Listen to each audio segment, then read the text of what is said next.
ফেসবুকে একটা লুকানো সত্য আছে, যেটা সবাই বুঝতে পারে না, কিন্তু বড় ক্রিয়েটররা এটা ব্যবহার করে। এই সিস্টেমটা হলো ট্রাস্ট স্কোর। মেটা প্ল্যাটফর্মস প্রতিটা পেজকে ভিতরে ভিতরে একটা মান দেয়। যদি তোমার ট্রাস্ট স্কোর ভালো হয়, তোমার ভিডিও নিজে থেকেই বেশি মানুষের কাছে যায়।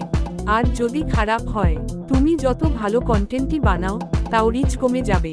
এই স্কোর কমে যায় কিছু ভুলের কারণে, যেমন বারবার কপি ভিডিও দেওয়া, অন্যের কন্টেন্ট এডিট করে আপলোড করা, একই ক্যাপশন বারবার ব্যবহার করা, বা মানুষকে ভুল তথ্য দিয়ে ক্লিক করানো।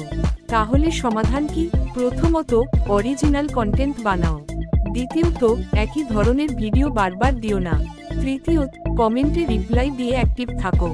আর একটা শক্তিশালী টেকনিক আছে, নতুন ভিডিও পোস্ট করার 5 থেকে 10 মিনিট পরে ক্যাপশন একটু এডিট করো বা একটা নতুন হ্যাশট্যাগ যোগ করো।